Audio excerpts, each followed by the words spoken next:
When Marcus confronted Karen the next morning, she showed no remorse. With her arms crossed and sunglasses perched arrogantly on her nose, she said, "Oh please, Marcus. The house was empty. We only borrowed it for one evening. You should be thanking us for showing off your property, it was the highlight of the neighborhood." Marcus's jaw tightened. "You trespassed. You destroyed my home. And you think this is a joke?" Karen smirked. "Good luck proving anything. No one's going to side with you over the HOA." But what Karen didn't know was that Marcus had more than proof, he had airtight evidence. The cameras had recorded every guest who walked through his doors, every glass shattered, every bottle popped. Marcus didn't waste time arguing.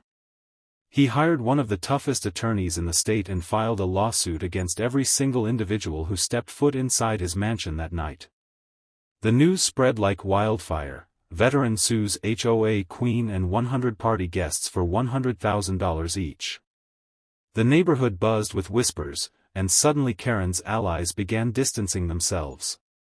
Court day arrived, and the courtroom was packed. Karen strutted in confidently, expecting the judge to laugh the case out. But when Marcus's lawyer played the footage of Karen personally unlocking Marcus's back gate and waving guests inside, the atmosphere shifted. The judge's stern face made it clear, this wasn't a misunderstanding. It was blatant trespassing, vandalism, and theft of privacy. Witnesses testified that Karen had boasted about hosting the grandest party in Maplewood. Guests admitted they assumed she had permission. Karen's smug smile finally faded when the judge declared, "Every individual who participated in this unauthorized invasion will be held liable. Damages of $100,000 per person will be awarded to Mr. Reed." Gasps filled the courtroom. Karen's empire of intimidation had crumbled in an instant. The weeks that followed, the once feared HOA queen became the most despised figure in Maplewood. Families who had once attended her parties now faced financial ruin, forced to sell cars, boats, and even homes to pay Marcus. Lawsuits turned friends against each other, and Karen's reputation collapsed under the weight of her arrogance. As for Marcus, he didn't celebrate in pettiness. He used part of the settlement money to restore and upgrade his mansion, making it even more secure. The rest he invested into scholarships for young veterans and local community programs.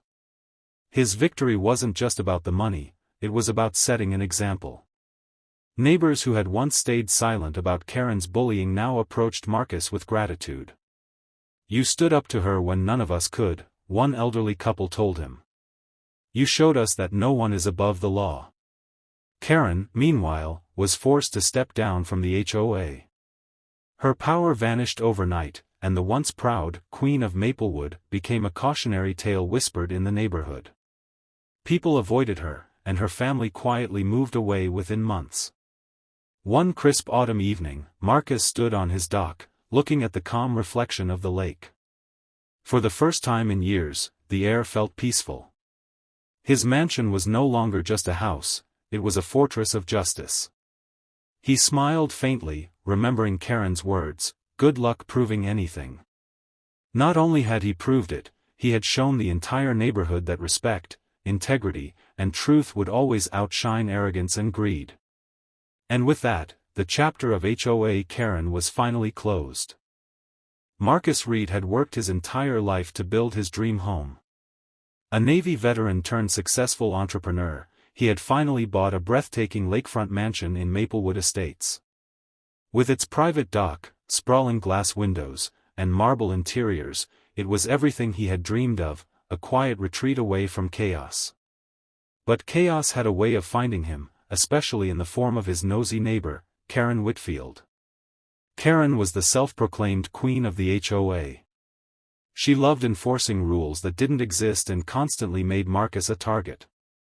From his lawn length to the color of his shutters, she always had something to say. One summer weekend, Marcus left for a short business trip. He trusted his security system and his gated driveway to protect his property. But what he didn't expect was the audacity of Karen. Seeing his mansion empty, Karen decided it would be the perfect venue for her daughter's engagement party.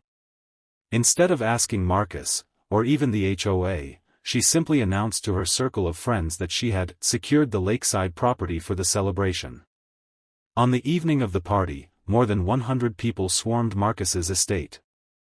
Luxury cars lined his driveway, music blasted from rented speakers, and guests spilled onto his private dock, sipping champagne and snapping photos like it was their home. His crystal chandeliers glowed over strangers dancing in his living room. Some even jumped into the lake, treating it like a resort. But Marcus's high-tech cameras caught everything. From Karen leading the guests inside to the moment a drunk man shattered one of his antique tables.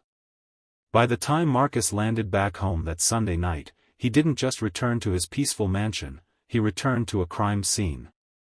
Broken glass, spilled wine, cigarette butts on Persian rugs. It wasn't just a party, it was an invasion. And Marcus knew exactly who was behind it. The HOA queen had gone too far.